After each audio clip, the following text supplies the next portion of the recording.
afternoon. My name is Jacqueline and today I'll be talking to you guys about quinceañeras. Okay, you've always been a princess to us and now you're becoming a queen. We love you so much, hija. You might be a little confused on what I'm talking about, and that's okay. This is a phrase that parents would say to their daughter when they're turning 15. This is called a quinceañera. This is the time where you are seen as an adult for the first time. A quinceañera is important because it's more than a big party in a pretty dress. You are able to show who you are and you are brought into this community and you have the opportunity to do what you want and, like I said, be seen as an adult. I come from a Hispanic family, and growing up, I went to a lot of quinceañeras. I as well got the opportunity to have one as well.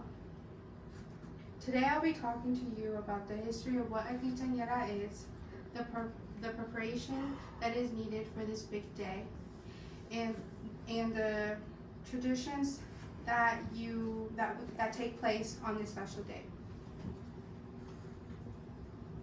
First, let's talk about what a quinceañera. First, let's talk about what is a quinceañera. The celebration is when a girl turns 15 years old. This marks her passage from childhood to womanhood. Like I said, this is the first time she's not seen like a little girl anymore. She's able to make her own decisions, but in a responsible way that is going to help her grow and help achieve her goals that she has. According to significance of quinceañeras, an article from WashingtonParent.com, Amanda M. Scotch, from August 2021, it says, some sources say that tradition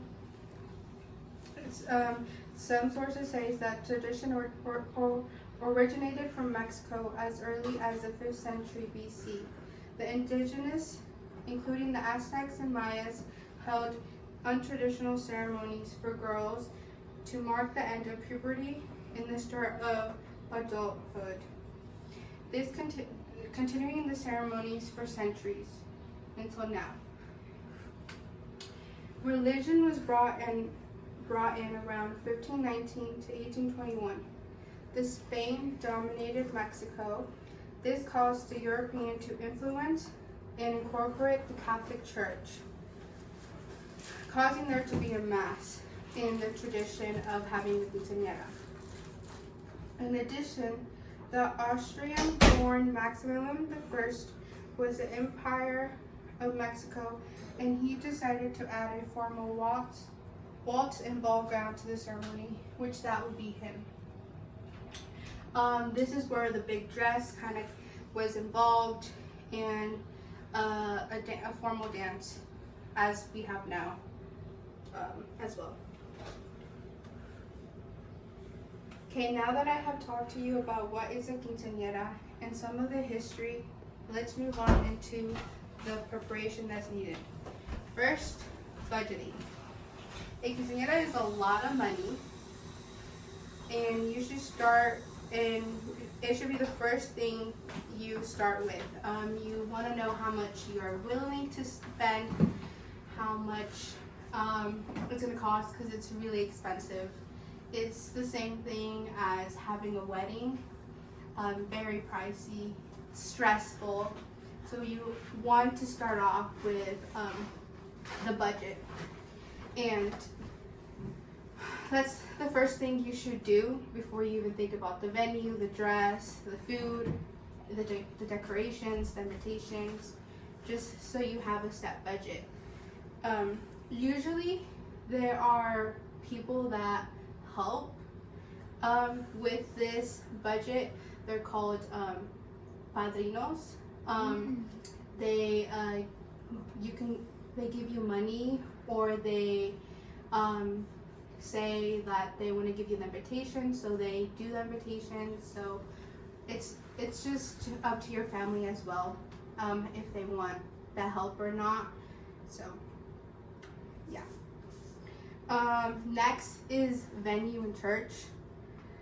This process should be done in 6 to 12 months in advance.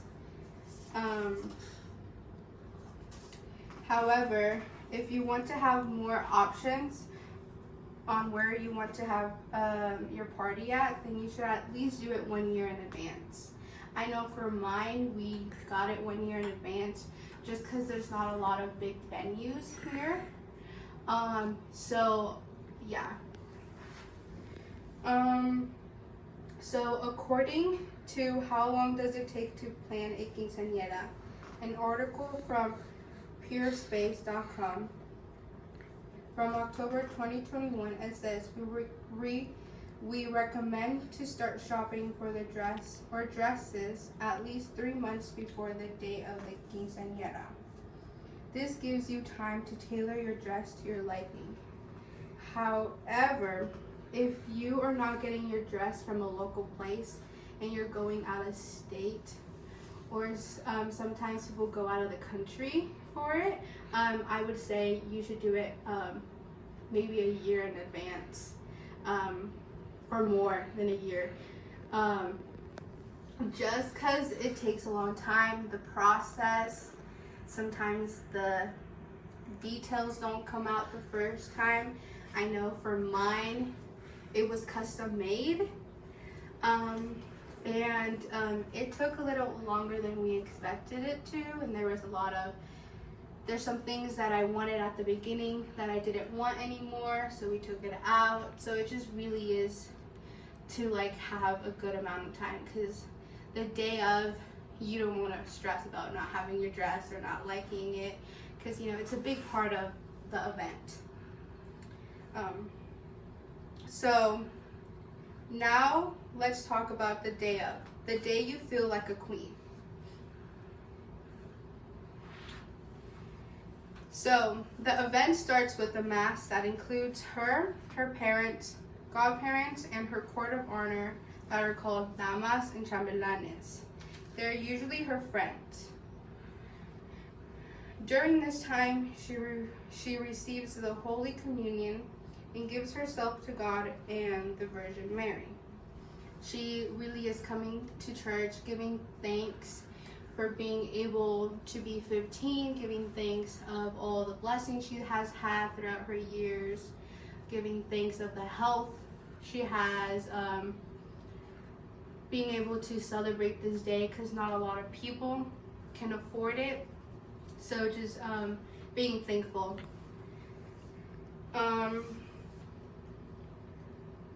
So during this time, she also shows gratitude to the Virgin Mary and takes a bouquet to her.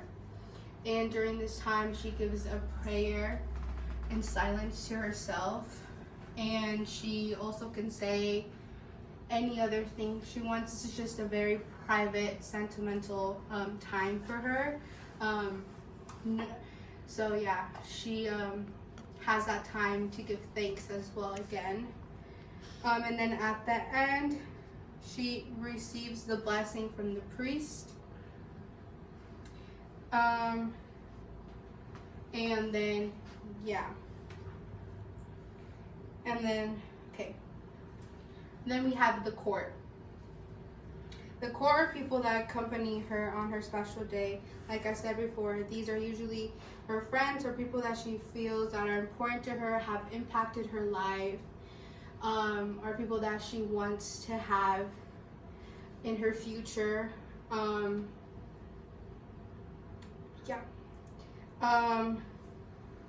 According to Unforgettable Quinceañeras Traditions, an article from pleasantville.com written by Keith Slay from September 2021, it says, the original tradition was to have a court of 14 boys and 14 girls, as well as a male escort for the birthday girl. The 15 couples symbolize each year of the girl's life. However, nowadays it's common to see 7 couples instead. Here are some pictures of only guys. Here's like a court of 7 in total. So yeah. Next, we have the father-daughter dance. This is one of the, I would say, another sentimental moment that you have with your father. If you don't have a father, you do it with anyone that is a father figure. If or it could be your mother as well. Some people do both father and mother. So her father is the one that picks a song that is meaningful to both of them. This dance represents that he is saying bye to his little girl and letting her grow by herself. During this time, there's an object that is presented when they are dancing.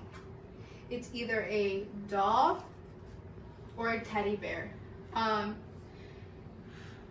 Now, it was mostly more common that they would do the doll, but now we're seeing people incorporate the teddy bear as well.